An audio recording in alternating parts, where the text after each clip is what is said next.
हमारे बहुत पुराने समाजवादी नेता और नेताजी के बहुत पुराने साथी आज की अध्यक्षता कर रहे नेताजी के बहुत पुराने साथी न केवल वो समाजवादी साथी रहे हैं बल्कि अखाड़े में भी पहलवानी किए हैं। हमारे पूर्व चेयरमैन हामिद खां साहब और इस कार्यक्रम के आयोजक और आपके और हमारे इटावा के सांसद, जिनके प्रयास से हम और आप लोग यहां पर मौजूद हुए हैं, जितेंद्र दोहरे जी, मंच पर उपस्थित पूर्व सांसद रामसिंह साक्य जी, बहुत पुराने समाजवादी नेता राम सेवक यादव जी, सांसद देवेश साक्य जी, सांसद आदित्य यादव, प्रदीप साक्य बबलू जी, समाजवादी पार्टी के जिले के अध्यक्ष राघवेंद्र गौतम जी, हमारी पार्टी के विधायक भरतना से, विधायक दिव्यापुर प्रदीप यादव जी, विधायक विधुना रेखा वर्मा जी, अशोक यादव जी पूर्व मंत्री, अंशुल यादव जी जिला पंचायत अध्यक्ष, पार्टी के प्रदेश के सचिव गोपाल यादव जी, वीरू भदौरिया जी, आशीष राजपूत जी, सर्वेश गौतम जी, पार्टी के जिला अध्यक्ष औरैया, पूर्व मंत्री आदरणीय श्री कृष्ण यादव जी, लालजी शुक्ला जी, अनिल यादव जी, पल्लवी पाल जी, अनीता दिवाकर जी, मदन गौतम जी, मिथिलेश कटियार जी और बड़ी संख्या में संगठन के सभी पदाधिकारी और मंच पर बहुत सारे उपस्थित पार्टी के हमारे नेता, यहां पर कार्यक्रम में उपस्थित सभी हमारे किसान भाई, आदरणीय बुजुर्ग, बड़ी संख्या में नौजवान साथी, माताएं बहनें और पत्रकार साथियों, मैं सबसे पहले सांसद जितेंद्र दोहरे जी और उनके सहयोगी साथियों को और समाजवादी पार्टी के कार्यकर्ताओं का बहुत बहुत धन्यवाद और आभार प्रकट करना चाहता हूं कि उन्होंने अपने ब्लॉक के परिसर में बाबा साहेब भीमराव अंबेडकर जी की प्रतिमा लगा करके न केवल हम लोगों को बल्कि पूरे पीडीए परिवार को एक प्रकाश स्तंभ की तरह हम लोगों को चलने का मौका दिया है। और हम आपको भरोसा दिलाते हैं कि बाबा साहब भीमराव अंबेडकर जी ने जो सपना देखा था और जिस संविधान को हमें और आपको दिया है, आज के दिन हम सब पीडीए परिवार के लोग ये संकल्प लेते हैं कि कोई कितना भी साहसी हो जाए, ताकतवर बन जाए, कितना भी तानाशाह हो जाए, लेकिन बाबा साहब भीमराव अंबेडकर जी का संविधान हम लोग बदलने नहीं देंगे और इस संविधान के प्रति हम लोग ईमानदारी से खड़े होकर के अपने वोट का अधिकार हमेशा इस्तेमाल करेंगे। आज मुझे बहुत खुशी है कि बहुत सारे समाजवादियों से मिलने का मौका मिल रहा है। न केवल जो हमसे मंच पे व्यक्तिगत रूप से मिले हैं, लेकिन मैं देख रहा हूं सभा में बहुत सारे हमें अपने सभी लोग दिखाई दे रहे हैं। ये वो लोग हैं जो समय समय पर समाजवादी पार्टी को मजबूत करने के लिए अगर कभी भी कोई जोखिम भी उठाना पड़ा होगा तो यहाँ के समाजवादी साथी कभी पीछे नहीं हटे हैं। ये ब्लॉक, महेवा ब्लॉक, जैसा कि आप सब जानते होंगे, न जाने कितनी बार आपने सुना होगा, ये भारत का और उत्तर प्रदेश का पहला ब्लॉक बना था। 1950 के लगभग ये पहला ब्लॉक बना था और पहला ब्लॉक बनने का सपना यही था कि जो हमारे गरीब हैं, गांव में रहने वाले लोग हैं, जो ग्रामीण स्तर पे अपना जीवन यापन कर रहे हैं, समय समय पे जो उन्हें समस्याएं होती हैं, जो खेती बाड़ी से लेकर के उनको आगे बढ़ाने के लिए जो योजनाएं आए, वो ब्लॉक स्तर से लागू होकर के हमारे गरीबों के खुशहाली को बनाने का काम करें। लेकिन इधर हम जब लोग पीछे मुड़ के देखते हैं, जो ब्लॉक का सपना था वो सपना ही रह गया। न केवल सपना रह गया, बल्कि बाबा साहब भीमराव अम्बेडकर जी ने ये कहा था कि आजाद भारत होने के बाद हम अंग्रेजों को और उस समय की सरकारों को इस बात के लिए नहीं कह सकते हैं कि उन्होंने बुराई लाने का काम किया या उनकी वजह से हम खुशहाली और तरक्की के रास्ते पे नहीं हैं, क्योंकि अंग्रेज जाने के बाद न केवल हमारा देश आजाद हुआ, बल्कि बाबा साहब भीमराव अम्बेडकर जी ने हमें दुनिया का सबसे अच्छा संविधान दिया। और संविधान देने के साथ साथ उन्होंने हमें और आपको अधिकार दिलाने का काम किया है। और वो अधिकार जो हमें संविधान से मिले हैं, हम और आप लोग देखते हैं कि कभी कभी हमारे अधिकारों को छीनने का काम करते हैं। हमारे अधिकारों की कोई परवाह नहीं कर रहा है। पिछले चुनाव में जिस समय समाजवादियों ने पीडीए परिवार का नारा दिया और नारे के साथ साथ हम लोगों ने संविधान बचाने का संकल्प लिया, और उसका परिणाम ये हुआ कि न केवल भारतीय जनता पार्टी उत्तर प्रदेश में हारी है, बल्कि उत्तर प्रदेश में सबसे ज्यादा सीटें लोकसभा में जीतने वाली समाजवादी पार्टी बन गई। आज पीडीए और संविधान और बाबा साहब भीमराव अम्बेडकर जी का संविधान, डॉक्टर राम मनोहर लोहिया के हमारा समाजवादी चिंतन और नेताजी के संघर्ष की वजह से आज हम लोग सबसे बड़ी पार्टी हैं उत्तर प्रदेश में। जहां इंडिया गठबंधन ने सबसे ज्यादा सीटें जीती, वहीं भारतीय जनता पार्टी को हम लोगों ने बहुमत से दूर करने का काम भी किया है। आज उनका बहुमत नहीं है। वैसे तो इटावा औरैया वाले लोग बहुत क्रांतिकारी हैं, और क्रांतिकारी हों भी क्यों नहीं, ये हमारे इटावा औरैया वाले जो इतिहास के पन्नों को पलटते होंगे, जो इतिहास को जानते होंगे, ये इटावा औरैया का बहुत महत्वपूर्ण इतिहास रहा है। और यहाँ के लोग क्रांतिकारी क्यों न हो, जब चंबल बगल में बह रही हो और जहां हमें रिवाइंस देखने को मिलती हो, मुझे नहीं लगता है कि कहीं भी ऐसी बेहड़ होगी देश में जैसी बेहड़ हमारे आपके जिलों में है।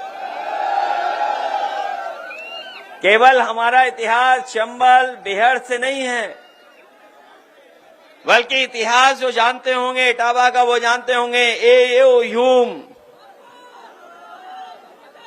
जो ए.ओ. ह्यूम थे, जब 1857 की आजादी की लड़ाई हुई और उसमें यहाँ के जो कलेक्टर इटावा के थे, उन्हें क्रांतिकारियों का मुकाबला करने के लिए उन्हें भागना पड़ा और यहां से भाग करके निकल गए।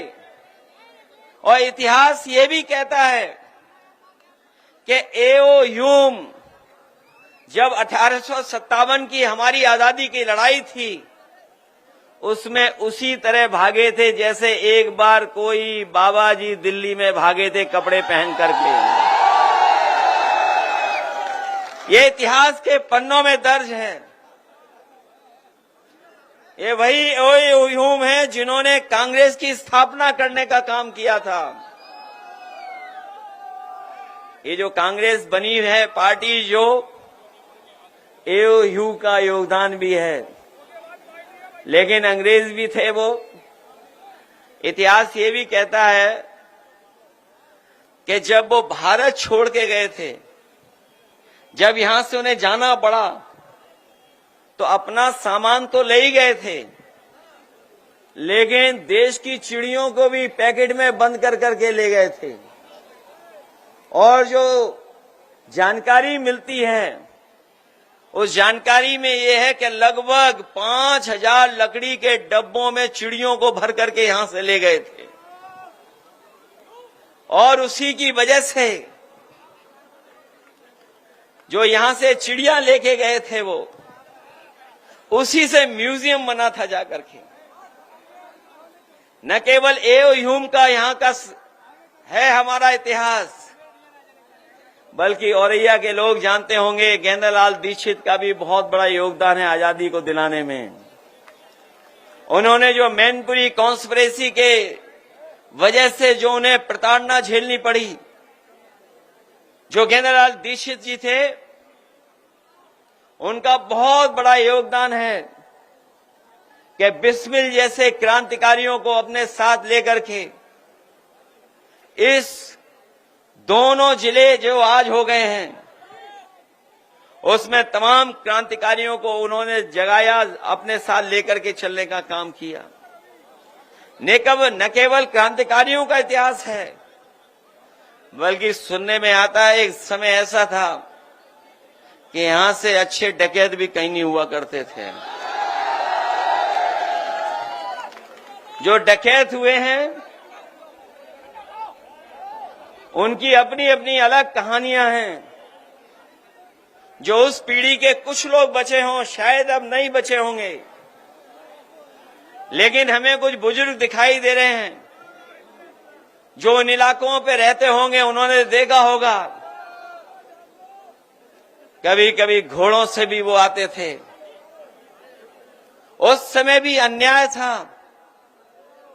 वो भी कहानियां हैं बहुत सारी डकैतों की, जिसकी वजह से इटावा, मैनपुरी और औरैया और आपके बगल के जिलों का, जो मध्य प्रदेश के जिले की एक पहचान बनी है। उस समय भी तमाम ऐसे लोग हुए पैदा जिन्होंने अन्याय के खिलाफ लड़ने का काम किया। हमारे साथी जो फूलन देवी का नाम ले रहे हैं, फूलन देवी का भी एक अलग इतिहास है।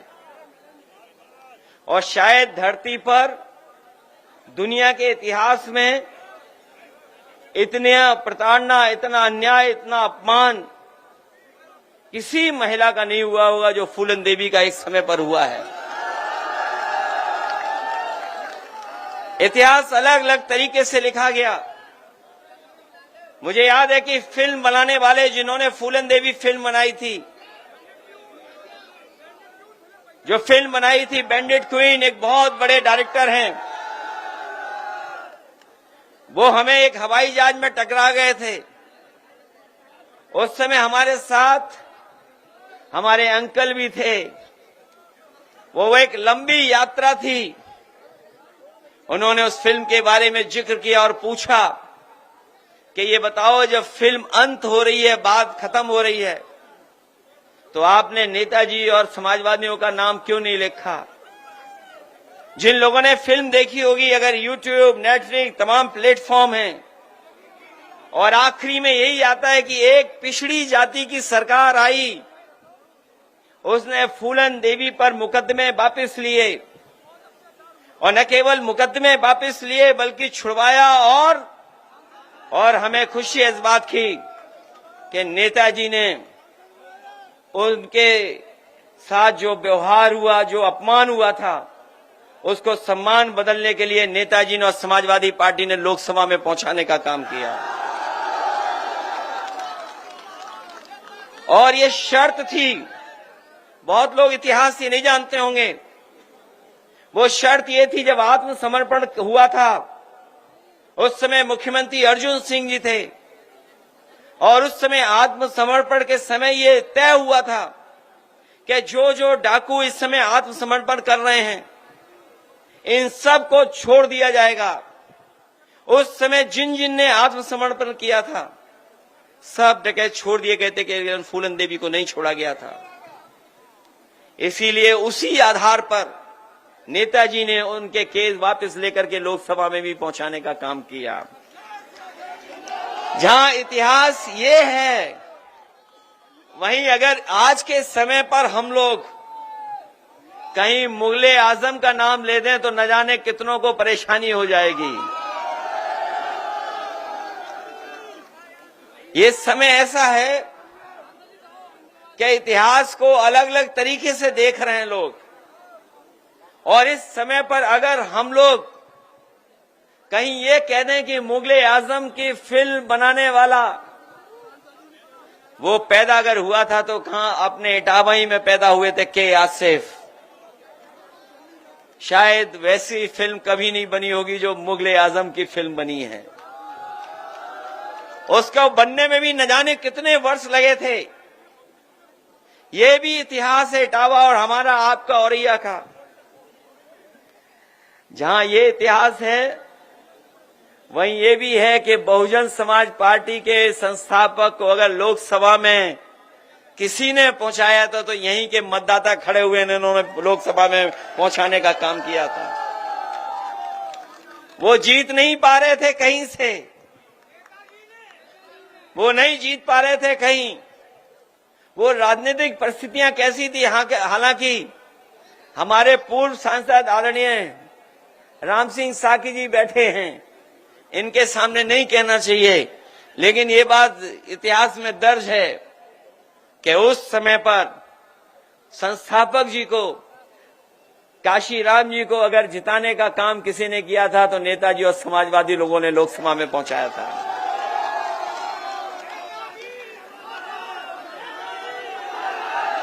ये भी एक इटावा और औरैया का इतिहास है, जहां पर डाकू होते थे, जाने क्या क्या इतिहास था। वहां पर आजकल कौन है? आजकल आवाज बब्बर शेरों की आती है।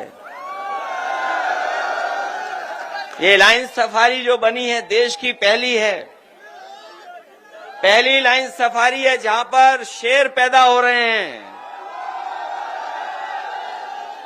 जहां पर कभी डाकू बनते थे लोग, डाकू बनते थे, वहां पर आजकल शेर पैदा हो रहे हैं।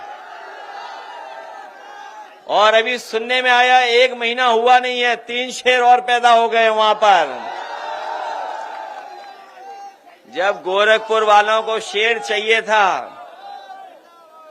गोरखपुर वालों को शेर चाहिए था, तो हमारे पत्रकार साथी जानते होंगे शेरों को किसी ने खाना खिलाया तो इटावा वालों ने खाना खिलाया था। वही शेर गए हैं गोरखपुर, और वो गोरखपुर वाले ऐसे हैं कि वो शेर को खुले में नहीं रख सकते हैं। जो गोरखपुर वाले हैं वो शेर को खुले में नहीं रख पा रहे हैं, पिंजड़े में बंद कर रखा है। लेकिन हमारी इटावा की लाइन सफारी ऐसी है जहां पिंजड़ों में नहीं रखना है, शेरों को खुले में छोड़ना है। इसलिए एक ये भी इतिहास है।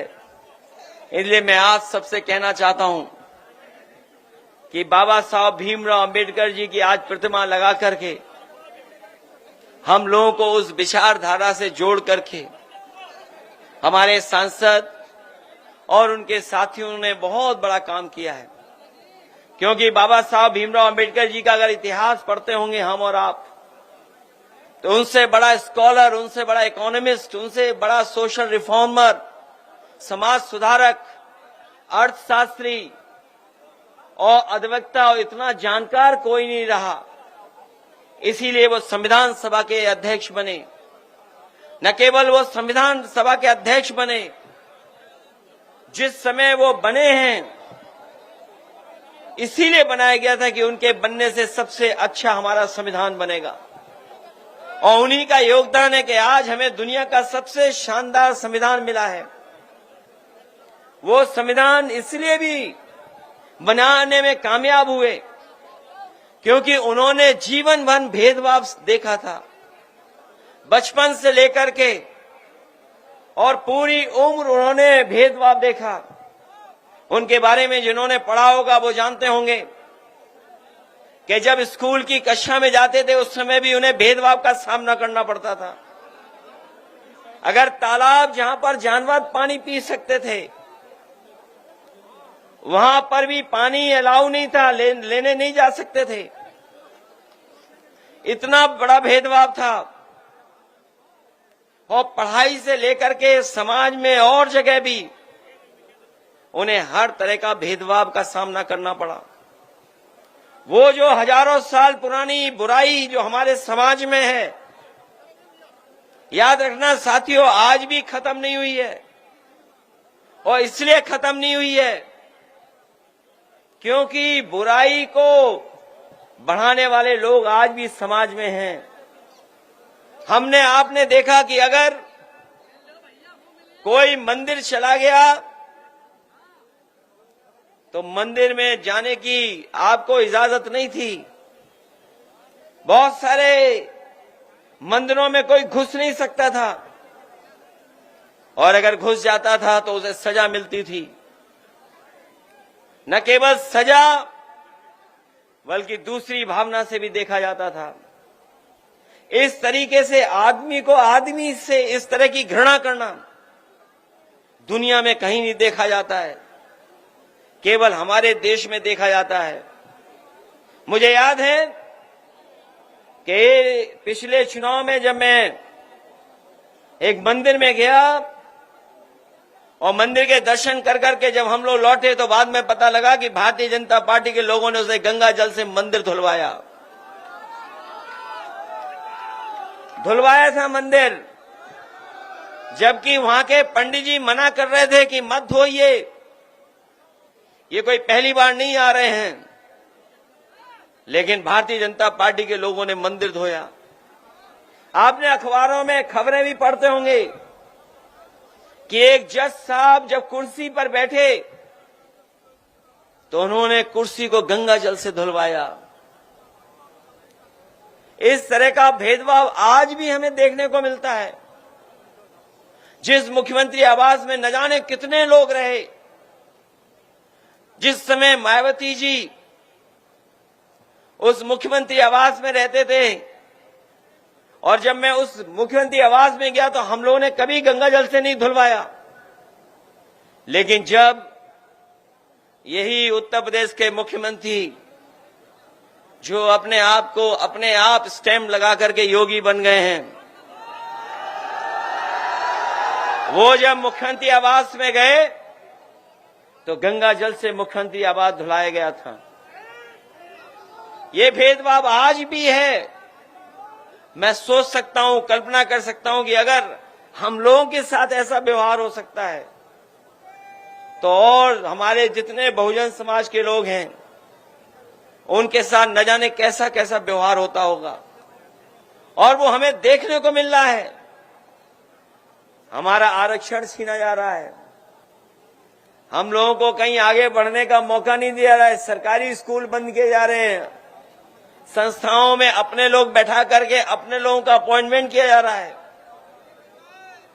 तो इस तरह का भेदभाव चल रहा है। और किसने किया था ये भेदभाव?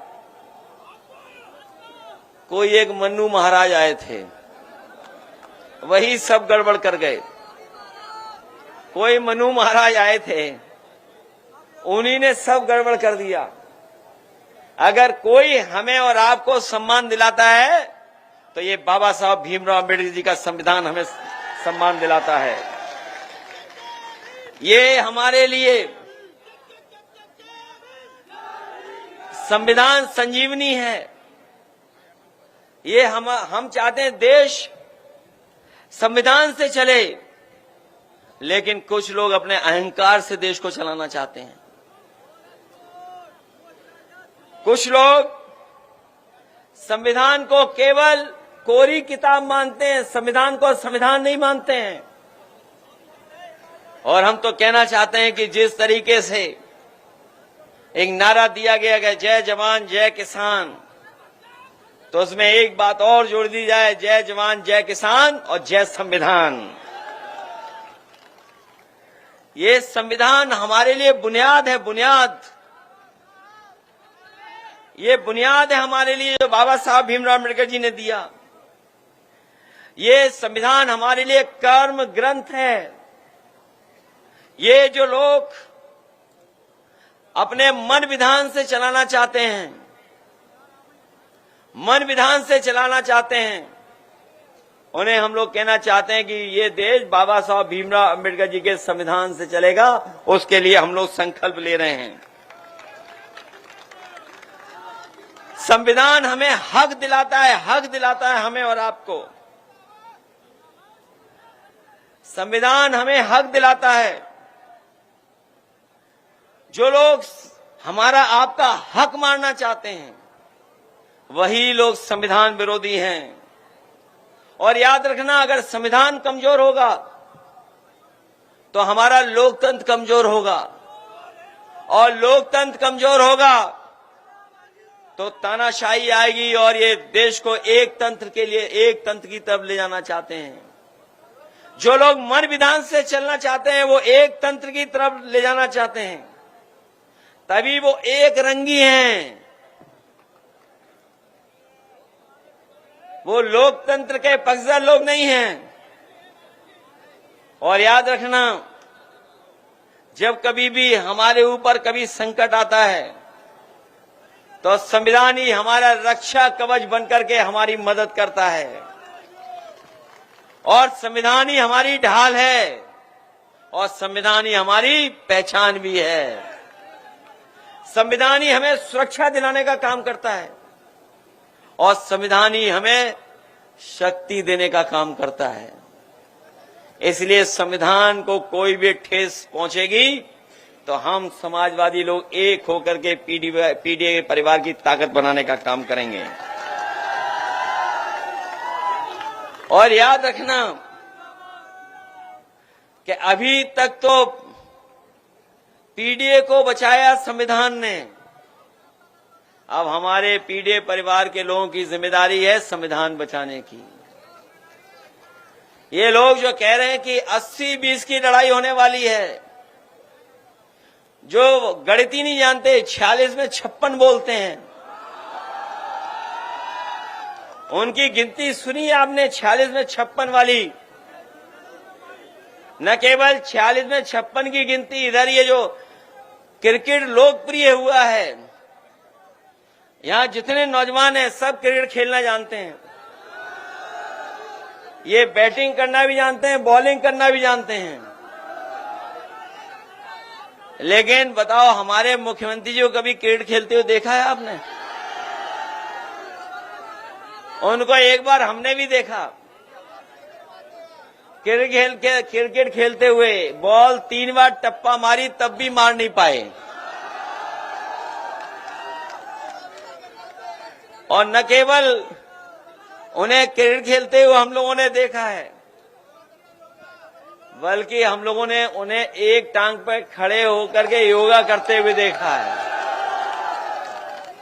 और कितनी बड़ी बड़ी बातें कर रहे हैं, सोचा कभी आपने? कितनी बड़ी बड़ी बातें कर रहे हैं कि देश को हम और प्रदेश को $1 ट्रिलियन की इकोनॉमी बना देंगे। ये $1 ट्रिलियन जो बोल रहे हैं, वो इसलिए बोल रहे हैं कि गरीब हमारा समझे ही नहीं कि ट्रिलियन क्या होता है। उसे लगता हो कि कोई बड़ी चीज होने जा रही है ट्रिलियन। इसलिए मैं कहना चाहता हूं, ये धोखा दे रहे हैं। और क्या कहते हैं कि अर्थव्यवस्था हमारी और आगे चली जा रही है। बताओ, पूरा देख लो, सड़क के आसपास गांव गेहूं खड़ा हुआ है। बताओ, कहीं कोई कीमत दे पा रहे हैं आज? और याद कीजिए, यही भारतीय जनता पार्टी के लोग हैं जिन्होंने कहा था कि किसानों की हम आय दोगुनी कर देंगे। बताओ ये गेहूं लेकर के आए हो, क्या आय दोगुनी हो गई तुम्हारी? और आय दोगुने का कौन सा हिसाब किताब लगाएं, ये भारतीय जनता पार्टी के लोग बताते ही नहीं हैं। ये आय दोगुने का हिसाब किताब कौन सा है कि अगर हम खाद लेने जाएं तो बताओ खाद की बोरी से कितना गायब हो गया उसमें से, और डीएपी की बोरी से, और संग में जो आपको जबरदस्ती दिलवा रहे थे नैनो यूरिया। बताओ पत्रकार साथी कोई कहानी नहीं लिखते?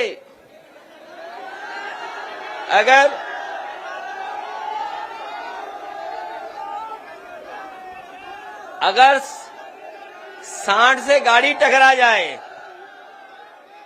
अगर सांड कहीं टकरा जाए तो इनके लिए खबर है, लेकिन नैनो यूरिया किसी काम नहीं आ रही, वो खबर ही नहीं है इनको। बताओ किसान भाइयों, नैनो यूरिया खरीदवा दी आपसे कि नहीं खरीदवाई इन्होंने?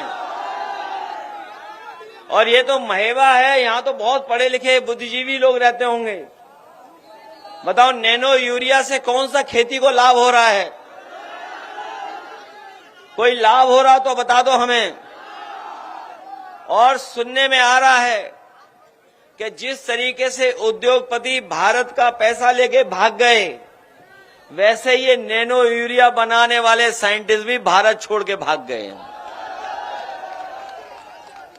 बताओ कीटनाशक दवाइयां महंगी हो गई, डीजल पेट्रोल महंगा हो गया, और गैस का सिलेंडर जो फ्री मिलना था वो बताओ कहां मिल रहा है? और कहीं फ्री मिल रहा हो तो बताओ डीजल पेट्रोल महंगा होता चला जा रहा है। यही मुख्यमंत्री थे, जब आलू की फसल आई थी तो कह रहे थे हम आलू खरीदेंगे, और जानकारी की तो एक आलू तक नहीं खरीदा इन्होंने। अगर कोई एक आलू खरीदा हो तो बताए सरकार और भारतीय जनता पार्टी के लोग। इसलिए इनकी गलती नहीं, मीडिया वालों की। ये मीडिया वाले भी परेशान हैं। जब से कोरोना आया और इनका वेतन कम हुआ, तब से इनका वेतन ही नहीं बढ़ा। और नहीं मानते, हम जब चले जाएं तो इनसे अलग से पूछ लेना। और जो हमारे मुख्यमंत्री जी कहते थे कि 40 लाख करोड़ रुपया हम लेकर के आए निवेश में, याद होगा बड़े बड़े आयोजन हुए थे जिसमें बड़े बड़े उद्योगपति आए थे लखनऊ में। इस सरकार ने बड़े बड़े उद्योगपति बुलाए और कारखाना लगाने के लिए उद्योगपतियों से मिलकर के करार किए, और जब करार हो गए दोनों, तो उसके बाद बोला कि हम 40 लाख करोड़ उत्तर प्रदेश की अर्थव्यवस्था में लगाने का काम करेंगे। कहा कि हम कारखाने लगवाएंगे, उद्योग लगवाएंगे। और आज जब पीछे मुड़ करके इनसे पूछते हैं कि बताओ कितने कारखाने लगे हैं, कितने उद्योग लगे हैं, तो इन पे कोई है ही नहीं उद्योग कारखाना लगा हुआ। कोई उद्योग कारखाना नहीं लगा। नौजवान साथियों, ये जितना सामान है आपके हाथ में या जो आ रहा है बाहर से, ये हमारी अर्थव्यवस्था को डुबा रहा है। कोई कारखाना नहीं लगने देंगे। ये बीजेपी वाले पहले तो अमेरिका से समझौता करते थे, इन्होंने उससे ज्यादा चीन से समझौता कर लिया। अभी अमेरिका ने तो पाबंदियां लगाई हैं, थोड़ा बहुत सुनने में आया, पीछे हट गया अमेरिका, पाबंदियां कम की हैं। लेकिन याद रखना, अमेरिका बहुत ताकतवर देश है। वो अपने लोगों के हित और अपने देश की अर्थव्यवस्था को लेकर के, अगर अमेरिका को कोई फैसला लेना होगा वो देश ले लेगा फैसला। और इसीलिए वहां पर पाबंदी लग रही है कि कोई भी चीज लाओगे तो टैक्स देना पड़ेगा, और इतना टैक्स देना पड़ेगा।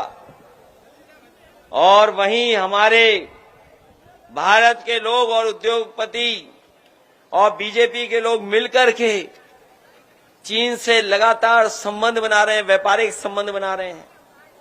आज भारत का सबसे ज्यादा व्यापार चीन से हो रहा है, सब सामान वहीं से आ जा रहा है। ये जो मोबाइल है, मोबाइल के अंदर जितना सामान है सब वहीं का है। और केवल यही नहीं, बहुत सी चीजें। इसलिए आज के दौर में हम लोगों को क्या रास्ता चुनना है, ये तय करना है। रास्ता क्या हो हमारा, आपका।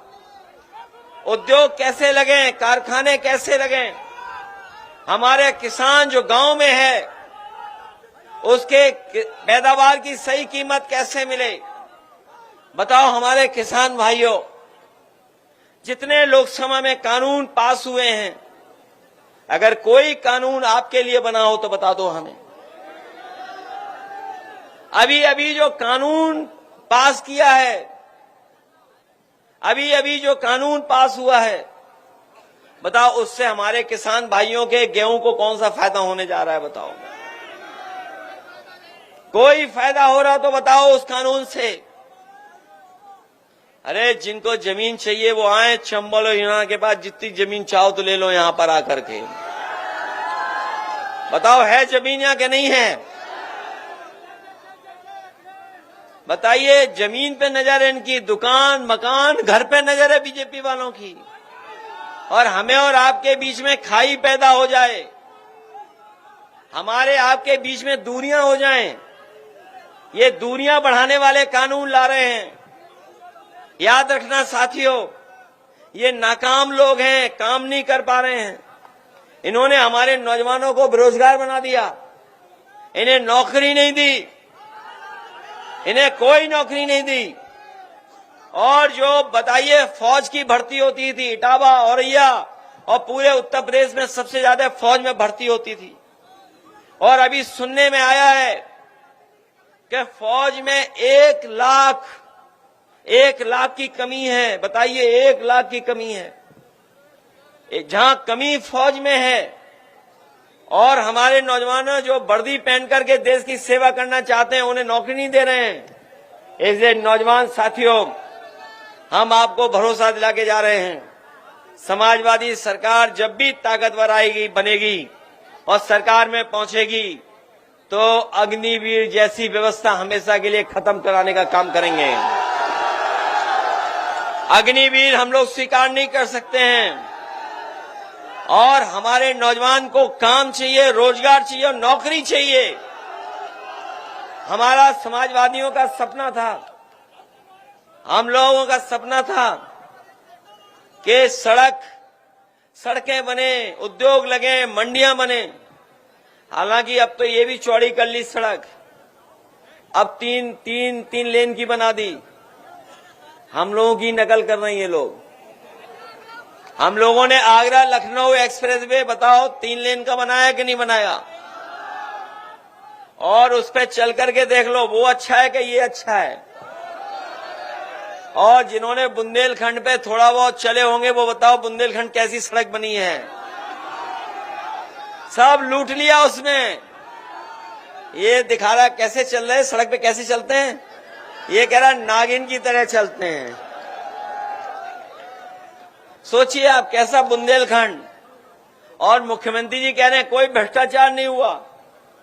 याद रखना, जिस दिन से सड़क का उद्घाटन हुआ उसी दिन से मेंटेनेंस हो रहा उस पर। और पूर्वांचल भी हम लोगों की बनाई हुई है। देश के प्रधानमंत्री जो हवाई जहाज लेकर के उतरे थे सड़क पर, वो किसी और की देन नहीं थी, वो समाजवादियों की देन थी। समाजवादी पार्टी ने ऐसा एक्सप्रेसवे बनवाया कि उसमें समय पड़ने पे हवाई जहाज उतार दो। और याद होगा आपको, जिस समय आगरा लखनऊ एक्सप्रेसवे का उद्घाटन किया था, नेताजी वहां पर मौजूद थे, उनके जन्मदिन पर हम लोगों ने उद्घाटन किया था। और एयरफोर्स के सबसे बेहतरीन हवाई जहाज जो थे सुकोई, मिराज, उनको सड़क पे उतारने का काम समाजवादी लोगों ने किया था। याद है कि नहीं याद है? और वो सड़क इसलिए बना रहे थे, उसके आसपास मंडियां बने और मंडियां बना करके हम अपने किसानों को कीमत दिलवा दें।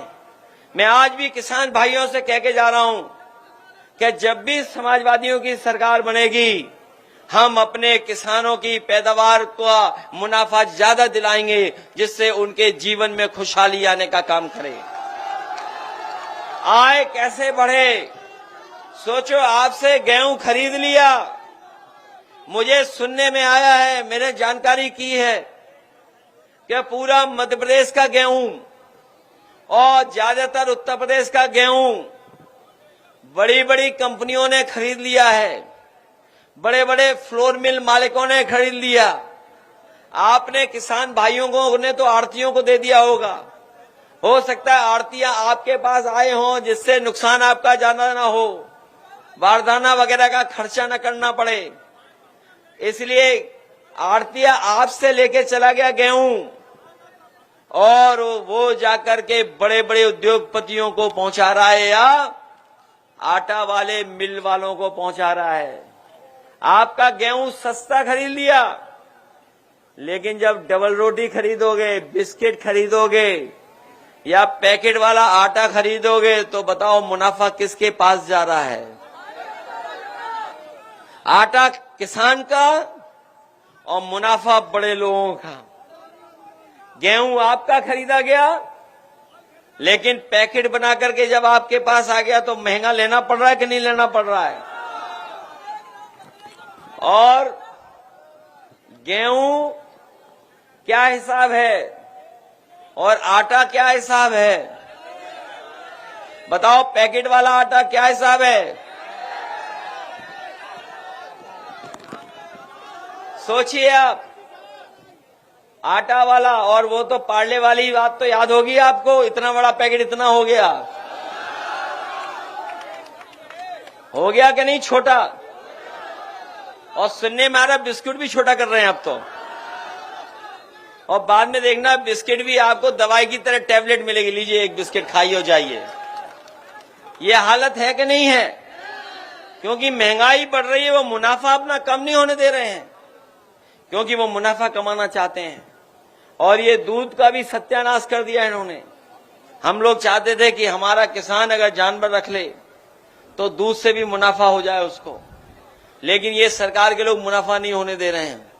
हम अपने किसान भाइयों को भरोसा दिला के जा रहे हैं, अगर गाय बढ़ानी है तो गाय का दूध महंगा खरीदना पड़ेगा, और अगर देसी गाय बढ़ानी है तो देसी गाय के दूध के ज्यादा पैसा देना पड़ेगा। ये जो चक्कर होता है फैट का कंटेंट, कि फैट कितना है, अरे भाई भैंस के दूध में तो फैट होगा ही होगा, लेकिन सुनने में आता है कि गाय के दूध में बुद्धि होती है। तो इसलिए अगर गाय का दूध महंगा बिकेगा तो गाय बचेगी। ये भाजपाई लोग सांड पसंद करते हैं, गोबर पसंद करते हैं, इन्हें गोबर की बहुत चिंता है। अगर भाजपाइयों ने कहा कुछ और तो हम लोग कहेंगे कि भाजपाइयों लोग गोबर ले जाओ, हमसे जितना चाहते हो हम लोग तुम्हें भिजवा देंगे फ्री। सोचिए आप, प्रधान परेशान है गौ सेवा से, बताओ हैं परेशान कि नहीं है?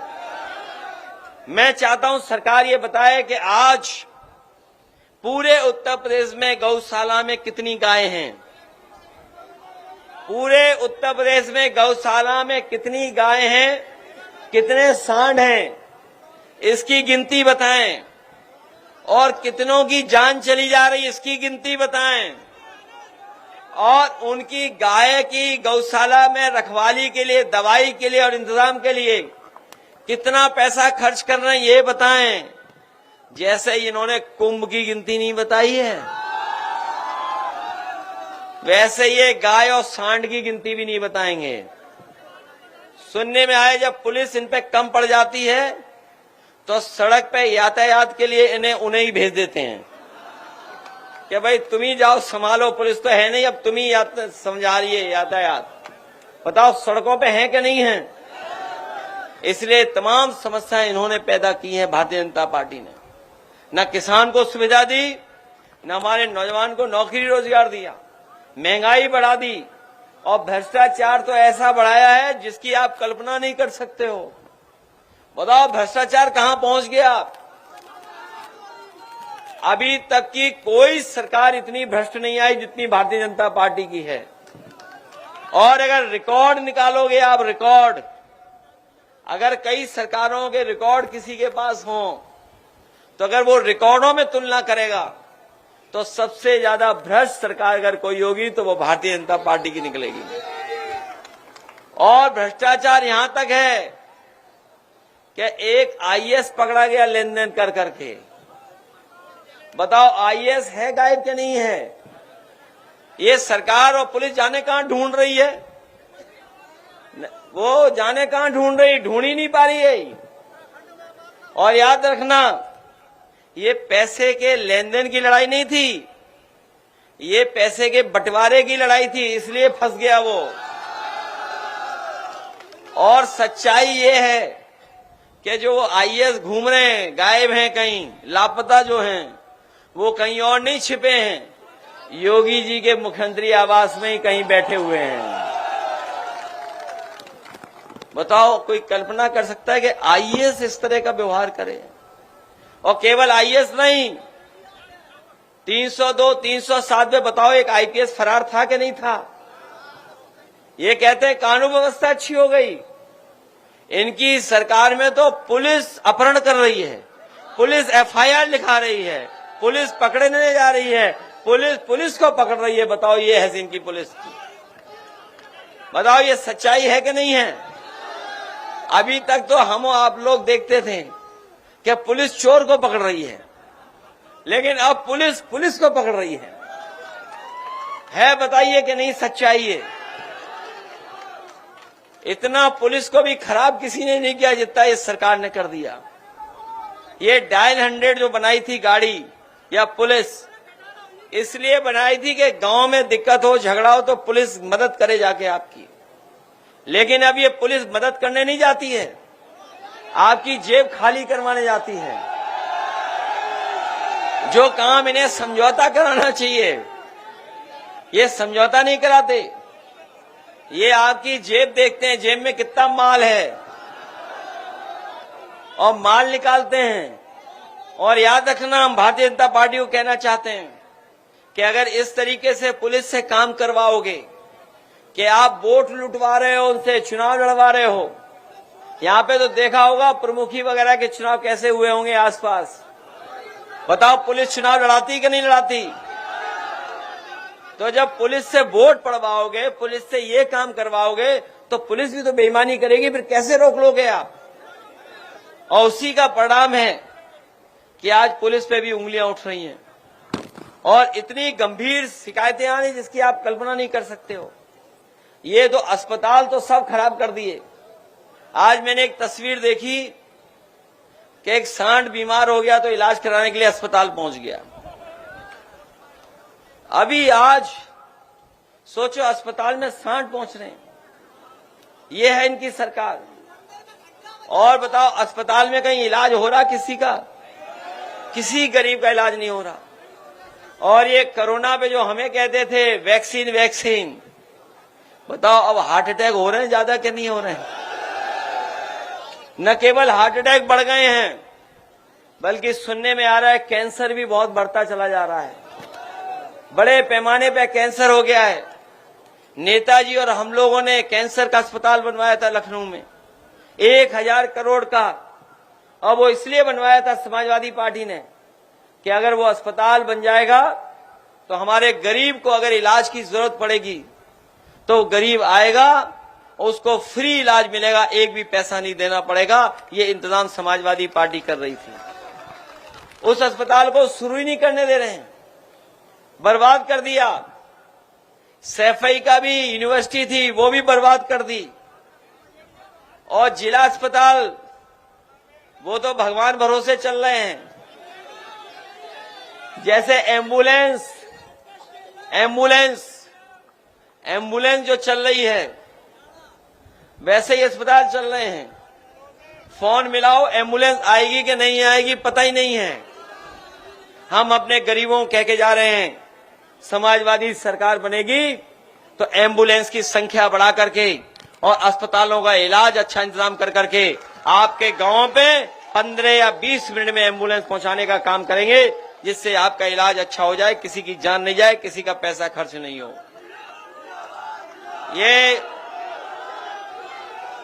ये सुविधा देंगे।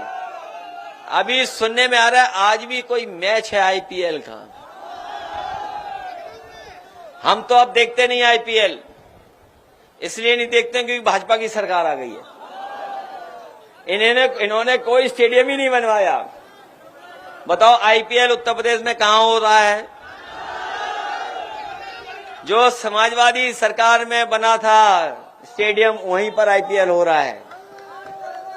और हम आपको भरोसा दिलाते हैं नौजवानों को, जिस तरीके से हम लोग टेनिस क्रिकेट का टूर्नामेंट कराने लगे थे, याद होगा, अपने नौजवानों के पढ़ाई के लिए, काम, नौकरी, रोजगार के साथ साथ अगर स्वास्थ्य बेहतर करने के लिए खेलों का बढ़ावा देना पड़ेगा तो आईपीएल से बेहतर व्यवस्था कर करके अपने नौजवानों को खेल से भी जोड़ने का काम करेंगे, जिससे उनका भविष्य भी बेहतर हो सके। इसलिए इस मौके पर मैं आपसे धन्यवाद देना चाहता हूं और बधाई देना चाहता हूं एक शानदार कार्यक्रम के लिए। शानदार कार्यक्रम के लिए मैं आपको बधाई देना चाहता हूं। और जो हमारे सांसद जी ने कार्यक्रम कराया, उनके सहयोगी साथियों ने, उनको भी हम बहुत बधाई देते हैं कि उन्होंने बहुत सही समय पर कार्यक्रम कराया है। जो कार्यक्रम आपने किया है, इससे जुड़ करके लोग बाबा साहब के बारे में न केवल पढ़ेंगे जानेंगे, बल्कि बाबा साहब भीमराव अम्बेडकर के रास्ते पे चल करके जो समय समय पर अपमान होता है, जो प्रभुत्ववादी लोग हैं, जो ताकतवर लोग हैं, जो समय समय पर अपमानित करते हैं, उनका मुकाबला करने का काम करेंगे। और वही बात जो हमारे साथी कह रहे हैं, हम यही कहना चाहते हैं, इतिहास पे झगड़ा किसी को नहीं करना चाहिए। इतिहास क्या था उस पे झगड़ा नहीं करना चाहिए, क्योंकि इतिहास में अच्छी चीजें भी दफन है, बुराई भी दफन है। अच्छी चीजें और तरीके से है, बुराई भी है। किसी का इतिहास उठा करके देख लो, अच्छा बुरा सब मिल जाएगा। इसलिए मैं कहना चाहता हूं, जो इतिहास हमें आगे ना बढ़ने दे, जो इतिहास हमें विकास के लिए रोकता हो, जो इतिहास हमारी एकता को लड़ाता हो, उस इतिहास को इतिहास रहना चाहिए। इतिहास को नहीं बदलना चाहिए, इतिहास को नई तरीके से नहीं बताना चाहिए। और अगर कोई हमारे रामजी राज सुमन जी या किसी भी कार्यकर्ता का अपमान करेगा तो हम लोग भी, समाजवादी लोग, उसके साथ खड़े दिखाई देंगे, उसकी सम्मान की लड़ाई लड़ने का काम करेंगे। और ये सेना वेना सब नकली है, याद रखना। हिटलर ने भी बनाई थी एक ट्रूपर। हिटलर अपने समय पर एक फौज रखता था, अपने कार्यकर्ताओं को पुलिस की वर्दी पहना देता था, फौज की वर्दी पहनाता था, फिर अपने विरोधी लोगों को पिटवाता था। उसका नाम था ट्रूपर्स, कहा करते थे उसे। ये बीजेपी वालों की ये ट्रूपर है, ये जो सेना दिखाई दे रही है, ये कोई सेना वेना नहीं है, सब बीजेपी वाले लोग हैं, सब बीजेपी वाले हैं। उनके चेहरे मिला लो, गांव मिला लो, वोट निकाल लो, सब बीजेपी वाले निकलेंगे, कोई नहीं निकलेगा। इसलिए ये सरकार की जिम्मेदारी है हमारे सांसद के सम्मान बचाने की, क्योंकि संविधान हमारा रक्षा कवच है। संविधान हमें ताकत देता है, शक्ति देता है। संविधान ही हमें समय समय पर आगे बढ़ने का मौका देगा, हक दिलाता है संविधान।